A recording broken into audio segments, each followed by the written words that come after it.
오늘 우리가 본 누가복음 15장 말씀, 우리가 잘 아는 탕자의 비유의 말씀인데, 이 말씀을 갖고 우리가 연극을 하나 만들어 보면 좋겠다 이런 생각이 들어요. 물론 우리 추수감사절 때 이런 연극을 한 적이 있는 것도 같아요. 그래서 연극을 하나 만들어 본다면은 한 5막 정도로 우리가 할 수 있지 않겠나. 그래서 제1막은 두 아들을 데리고 사는 어떤 부자 아버지, 이런 주제를 갖고 집도 있고 밭도 있고 소도 있고 뭐 염소도 있고 뭐 이렇게, 또 집에 머슴도 있고 또 때로는 돈 주고 사서 품꾼도 쓰는 그런 부잣집, 그런 것을 제1막으로 그릴 수가 있겠어요. 부자인데도 불구하고 이 아버지와 두 아들이 열심히 집안일도 하고 집 밖에 밭일도 하는 그런 근면하고 성실한 가정, 복된 가정의 모습을 우리가 1막으로 그렇게 그려볼 수 있겠습니다. 2막으로 가서는 그럼에도 불구하고 그 집을 떠나는 둘째 아들의 모습. 그래서 이 둘째 아들이 아마 독립하고 싶었던 것 같아요. 아버지로부터, 형으로부터, 또 집의 어떤 그 구속으로부터 독립해서 좀 더 자유를 누리고 싶었던 것 같습니다. 그러기 위해서는 돈만 있으면 될 줄로 알았어요. 그래서 아버지에게 돈을 요구합니다. 내 몫으로 올 재산을 좀 나눠 주십시오. 아버지가 또 순순히 그렇게 했어요. 그래서 그가 자기의 그 유산 몫을 받은 후에 며칠 안 되어서 그것을 다 가지고 먼 나라로 갔다 그랬습니다. 먼 나라로 가서 자기 살고 싶은 대로 마음껏 하고 싶은 대로 살았습니다. 그러다 보니 그 많던 돈이 어느 순간에 다 떨어져 버리고 말았어요. 다 허비했어요. 또 설상가상으로 자기가 살던 그 나라에 큰 흉년이 들어서 다들 살기가 어려워졌습니다. 그래서 이 둘째 아들이 그 나라의 어떤 사람 집에 가서 나 좀 먹여 살려주시오. 내가 뭐든지 시키는 대로 하겠습니다. 이렇게 된 거죠. 그 사람이 그러면은 당신 저 들에 나가서 돼지를 좀 치라고, 그런 일을 맡게 되었어요. 돼지를 치면서 너무 배가 고파서 돼지 먹이를 자기가 좀 주워 먹으면서 굶주린 배를 채우려고 했는데 그것마저 충분하지가 않았어요. 이게 2막으로 우리가 생각할 수 있어요. 제3막은 집에서 아버지를 도와 열심히 일하는 큰아들의 모습입니다. 밭을 갈고 씨를 뿌리고 물 주고 김 매고 추수하고 그것을 곡간에 쌓고, 아버지의 명이라면 거역할 줄 모르는 효자의 모습이죠. 때로 집 나간 동생을 그리워하기도 하고 또 욕하기도 하고, 때로는 동생을 기다리는 아버지에 대해서 불쌍하게도 생각하고, 때로는 그런 놈 불쌍하게 생각할 필요가 뭐 있냐고 아버지를 나무라기도 하고, 그것이 이제 큰아들의 모습으로 생각합니다. 이제 사막으로 가서 드디어 집으로 돌아오는 둘째 아들의 모습입니다. 그것이 오늘 우리가 읽기 시작한 17절부터 나오죠. 둘째 아들이 마음을 돌이켜요. 그러면서 이런 생각을 합니다. 내 아버지에게는 양식이 풍족한 품꾼이 얼마나 많은고 나는 여기서 굶주려 죽는구나. 내가 이런 아버지께 가서 아버지, 내가 하늘과 아버지께 죄를 지었으니 이제부터는 아버지의 아들이라 불릴 가치가 없습니다. 나를 품꾼의 하나로 보소서. 이렇게 말해야 되겠다 하고 이제 아버지 집으로 돌아가는 거예요. 근데 아직 집이 멀리 있는데도 아버지가 그 아들을 알아보고 저를 불쌍히 여겨서 달려와서 목을 안고 입을 맞추며 환영을 합니다. 내 아들이 뭐라 그럽니까? 자기가 생각했던 말을 쏟아놓습니다. 아버지, 내가 하늘과 아버지께 죄를 지었으니 지금부터는 아버지의 아들이라 그렇게 불릴 자격이 없습니다. 근데 아버지가 그 말을 끊어요. 예? 그러고 종들에게 이렇게 말합니다. 제일 좋은 옷을 내어다가 입히고 손에는 반지를 끼우고 그리고 발에는 신발을 신겨라. 예. 뭐 옷도 다 헤어지고 아마 저 몰골이 참 불쌍했겠죠. 아마 신발도 없었던 것 같아요. 살진 송아지를 끌어다가 잡아라. 우리가 먹고 즐기자. 이 내 아들을 죽었다가 다시 살아났고 잃었다가 다시 얻었으니 우리가 잔치하고 즐기자. 이렇게 해서 사람들이 다 즐기게 되는 게 이제 사막이에요. 마지막 오막은 마다들의 분노입니다.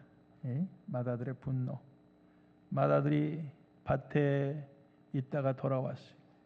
아마 그때까지 일하다가 왔겠죠.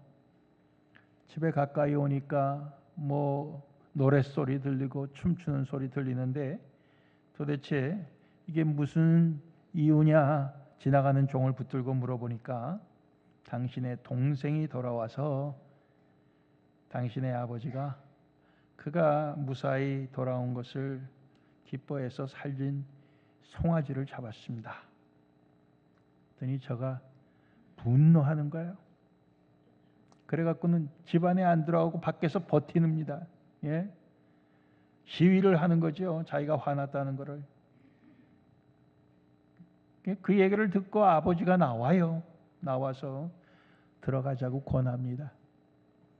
근데 큰아들이 안 들어가면서 이렇게 아버지에게 화를 냅니다. 내가 여러 해 동안 아버지를 섬겨서 아버지의 명령을 어긴 적이 없는데 내게는 염소 새끼 한 마리 주어 내 친구와 함께 즐기라고 한 적이 없었습니다. 그런데 아버지의 살림을 창기와 함께 다 허비해버린 이 아들 돌아왔을 때 살진 송아지를 잡는다는 게 이게 말이나 됩니까? 그런 거죠. 그 아버지가 아들아, 너는 항상 나와 함께 있으니 내 것이 다 내 것이지만 이 내 동생은 죽었다가 다시 살았으며 잃었다가 얻었으니 우리가 즐거워하고 기뻐하는 것이 마땅하지 않느냐. 오늘 말씀은 이제 거기서 끝나요. 거기서 끝납니다. 그 다음에 이 형이 그 아버지의 말을 듣고 아버지 따라서 집안에 들어가서 동생을 끌어안고 같이 기뻐하고 그랬는지 안 그랬는지 나와 있지가 않아. 근데 여러분들 어떤 걸 바랍니까? 그러길 바라는 거죠. 예? 그랬으면 좋겠죠. 예? 그랬으면 좋겠죠. 예. 그래야 해피엔딩이죠. 예. 자, 우리가 다 아는 내용이에요. 너무 잘 알기 때문에 듣기 지겨운 그런 말씀이 있어요. 근데 우리는 여기에 대해서 우리 한번 이런 질문과 또 그 질문에 대해서 답을 해볼 수 있습니다. 둘째 아들이 아버지로부터 받은 게 과연 무엇인가? 둘째 아들이 아버지로부터 받은 게 뭐냐? 예? 우리가 연극을 보러 가거나 또 뭐 어떤 무슨 이렇게 영화를 보러 가거나 이러면은 그냥 이렇게 보지 못하고 또 중간중간에 뭐 하면 옆 사람하고 얘기를 하죠. 야, 뭐 우리의 느낌을 얘기하고 생각을 얘기하고 그렇게 얘기하죠. 어떤 분들은 또 예배 시간에도 그렇게 얘기하는 분들이 꼭 있더라고요.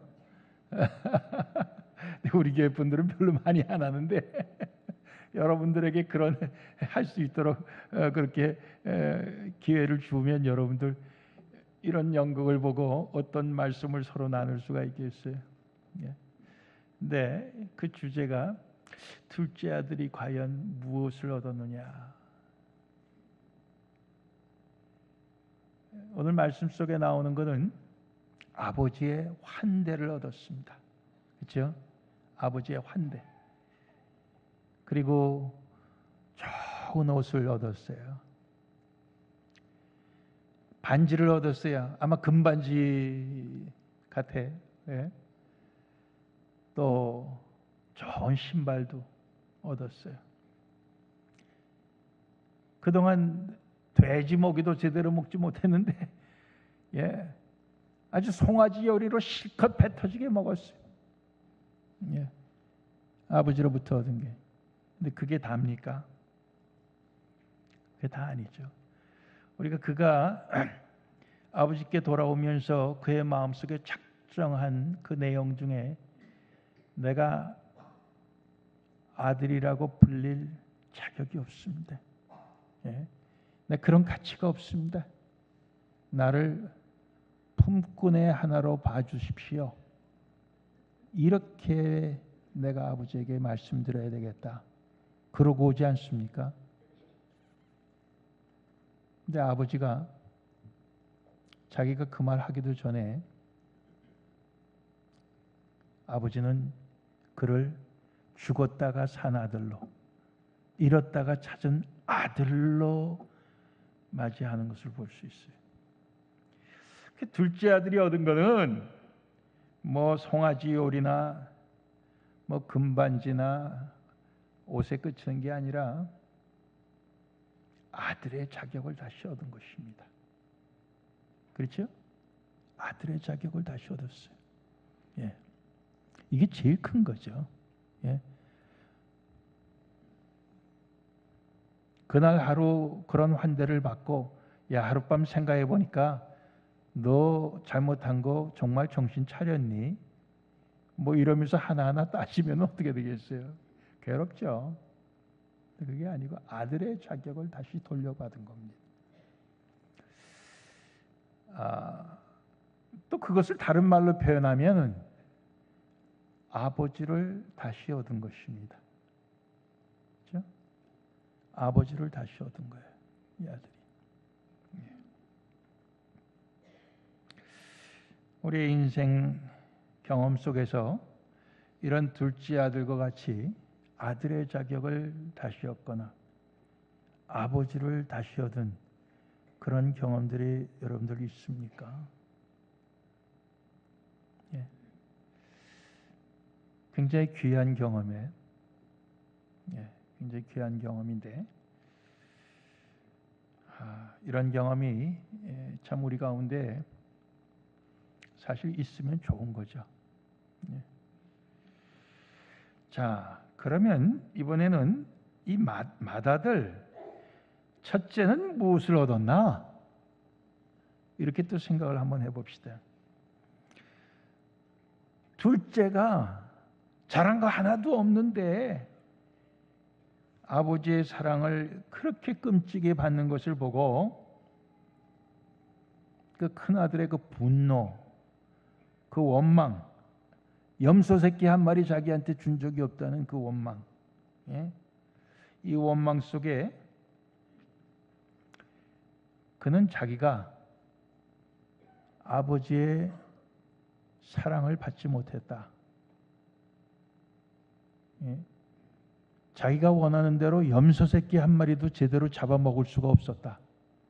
이런 분노를 표현하고 있습니다. 즉 이 큰 아들은 자기는 아들이 아니라 아버지의 명령을 하나도 어길 수 없는 종과 같은 존재, 종과 같은 존재라는 그런 자의식 속에서 이제까지 아버지 밑에서 일을 했어요. 얼마나 힘들었겠느냐, 우리가 그렇게 생각하시죠. 얼마나 힘들었겠어요. 예. 아버지의 명령을 절대로 어겨서는 안 된다. 그런 생각으로 이제까지 일을 했는데 얼마나 힘들었습니까? 근데 아버지 말씀이, 야, 너는 항상 나와 함께 있었으니 내 것이 다 내 것인데 무슨 소리를 하고 있느냐. 비로소 자기가 맏아들로서 아버지의 모든 것을 누릴 수 있는 아들이라는 그런 새로운 의식, 내가 맏아들이다, 내가 참으로 아버지의 맏아들이다 하는 그런 새로운 발견을 얻었다고 생각을 합니다. 어떻게 보면은, 야, 아버지가 나도 사랑하시는구나. 아버지는 아버지의 모든 것을 나에게 다 주시는 그런 사랑을 나에게 주신 분이었는데 내가 몰랐구나. 아버지의 사랑을 새롭게 발견하고 아버지를 새롭게 얻지 않았는가, 이 큰아들을. 오늘 우리 가운데 그런 큰아들의 그런 발견, 그런 참 아버지를 새롭게 얻는, 자기의 아들됨을 새롭게 얻는 그런 우리의 영적인 통찰, 깨달음이 있었으면 좋겠습니다.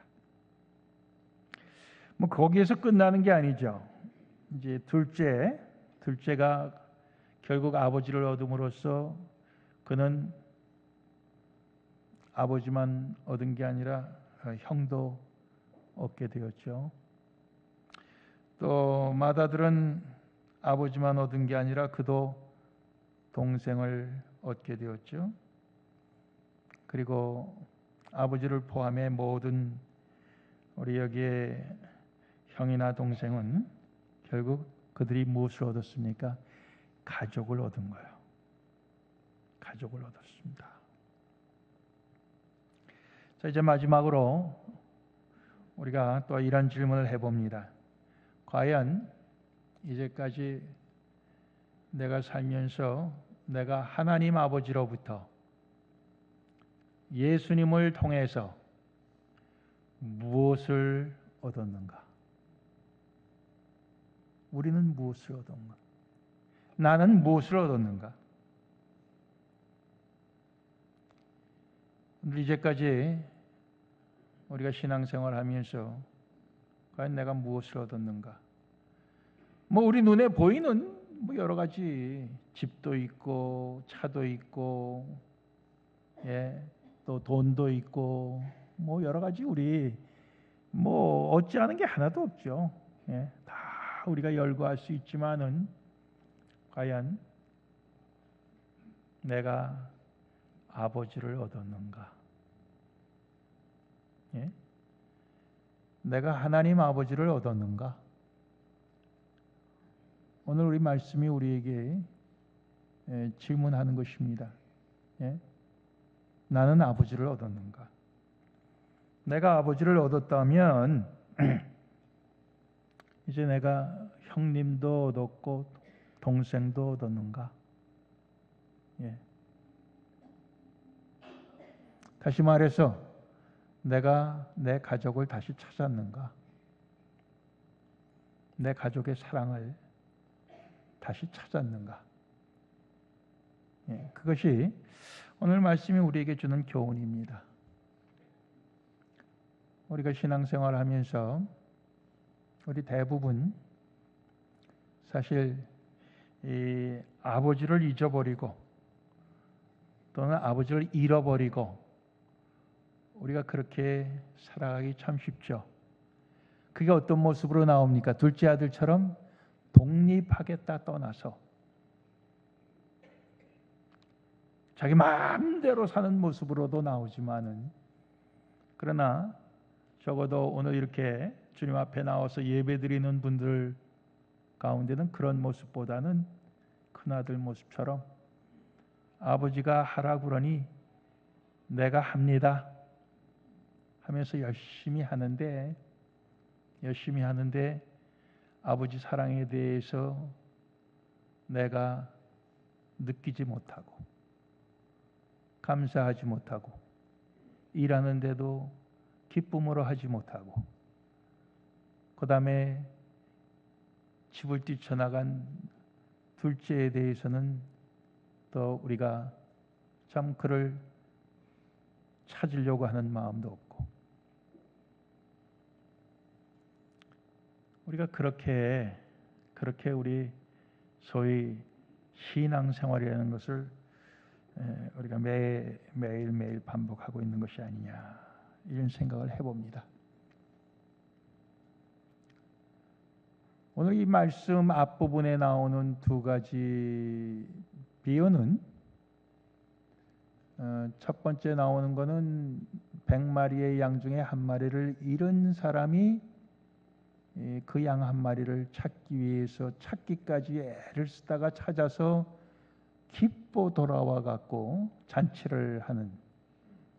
그 다음에 나오는 이야기는 어떤 여인이 10개의 은전을 갖고 있다가 하나를 잃어버려서 그걸 찾으려고 막 방안을 쓸고 한참 찾다가 찾은 다음에 기뻐서 잔치를 베푸는.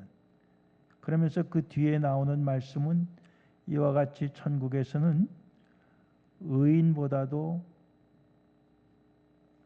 잃은 자 하나, 죄인 하나가 회개하여 돌아오는 것을 기뻐한다, 이렇게 말씀하고 있습니다.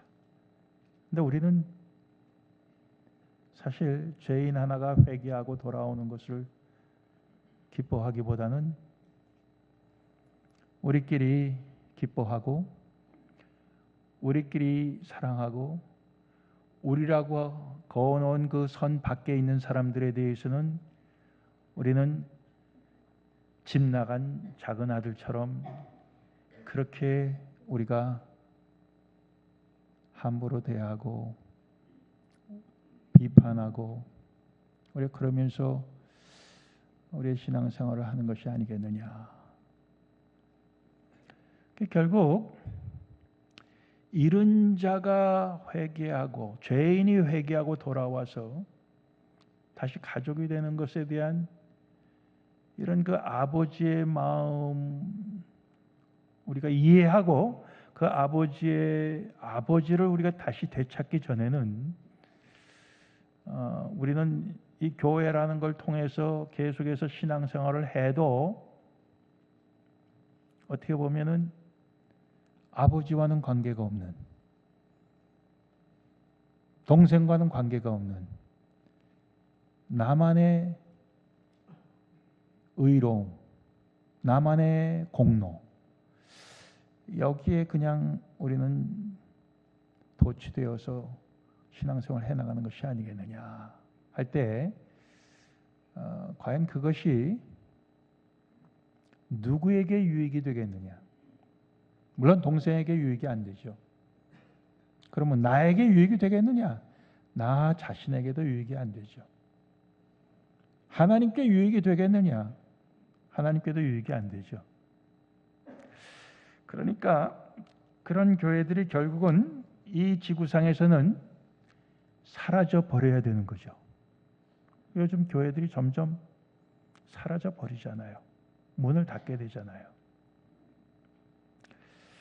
하나님 아버지의 그 뜻을 알고 아버지를 새롭게 얻는 그러한 교회만이 결국은 유익한 교회고 이 세상에 존재의 이유가 있는 교회니까 하나님께서 그러한 교회만 남기시는 게 아니냐, 그렇게 생각을 합니다.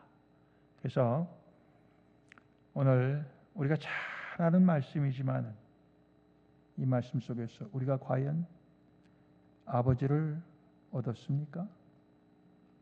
내 아들됨을 정말 확신합니까? 내 가족을 찾았습니까?